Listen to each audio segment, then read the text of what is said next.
Turkmenistan. اچھا جی، ابھی ہم پڑھیں گے جی ترکمانستان کے بارے میں. تو شمال میں ازبکستان، مشرق اور شمال مشرق، جنوب مشرق میں افغانستان، جنوب اور جنوب مغرب میں ایران اور مغرب میں بحیرہ کیسپیئن ہے.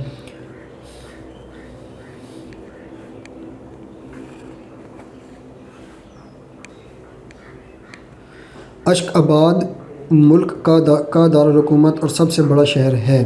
ملک کی آبادی تقریباً 60 لاکھ ہے، جو وسطی ایشیائی جمہوریہ میں سب سے کم ہے. ترکمانستان ایشیا میں سب سے کم آبادی والے ممالک میں سے ایک ہے. ترکمانستان کے شہریوں کو ترکمانستانیوں کے نام سے جانا جاتا ہے، جہاں شہریت پر زور دیا جاتا ہے، نہ کہ نسل پر. ترکمانیائی یا ترکمان اس وقت ترکمانستان کے نام سے جانے جانے والا علاقہ طویل عرصے سے بہت سی دوسری قوموں اور ثقافتوں کے لیے گزرگاہ کے طور پر کام کرتا ہے. مرا وسطی ایشیا کے قدیم ترین نخلستانی شہروں میں سے ایک ہے اور کبھی دنیا کا سب سے بڑا شہر ہوا کرتا تھا.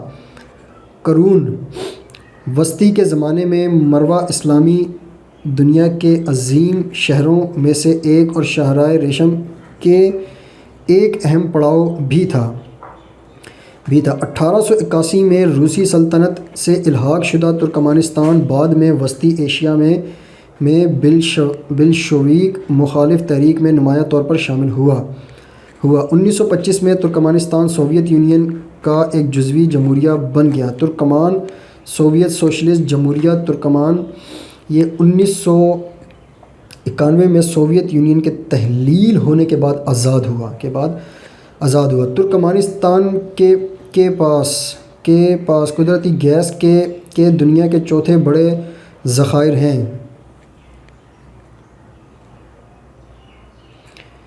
ہیں. ملک کے بیشتر حصہ قراقرم یا کالی ریت کے صحرا سے ڈھکا ہوا ہے. 1993 سے 2017 تک شہریوں کو حکومت کی طرف سے فراہم کی جانے والی بجلی، پانی اور قدرتی گیس مفت ملتی ہے. ملک کو اس کے ناقص انسانی حقوق کی وجہ سے بڑے پیمانے پر تنقید کا نشانہ بنایا جاتا ہے. اقلیتوں کے ساتھ اس کا سلوک، پریس کی آزادی اور مذہبی آزادیاں قابل ذکر مسائل تھے. 1991 میں سوویت یونین سے آزادی کے بعد ترکمانستان کی خود مختار ریاست پر 2 جابرانہ مطلق العنان حکومتوں کی حکومت رہی ہے. 2006 میں اپنی موت تک اس پر صدر برائے تاحیات، جنہیں ترکمان باشی یا ترکمانوں کا سربراہ بھی کہا جاتا ہے، کی حکومت رہی.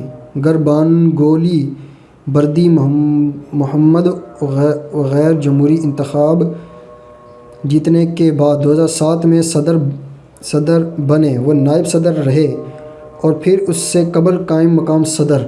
2008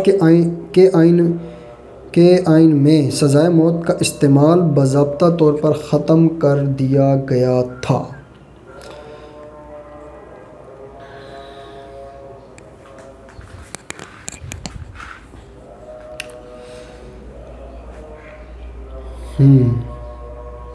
اچھا جی، اس وقت ترکمانستان کے نام سے جانے جانے والا علاقہ طویل عرصے سے بہت سی دوسری قوموں اور ثقافتوں کے لیے گزرگاہ کے طور پر کام کرتا رہا ہے.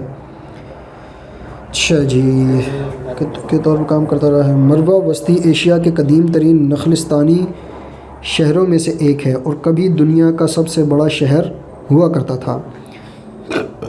قرون وسطی کے زمانے میں مروا اسلامی دنیا کے عظیم شہروں میں سے ایک اور شاہراہ ریشم کا ایک اہم پڑاؤ بھی تھا. 1881 میں روسی سلطنت سے الحاق شدہ ترکمانستان بعد میں وسطی ایشیا میں بلشویک مخالف تحریک میں نمایاں طور پر شامل ہوا. 1925 میں ترکمانستان سوویت یونین کا ایک جزوی جمہوریہ بن گیا. ترکمان سوویت سوشلسٹ جمہوریہ ترکمان SSR یہ 1991 میں سوویت یونین کے تحلیل ہونے کے بعد آزاد ہوا.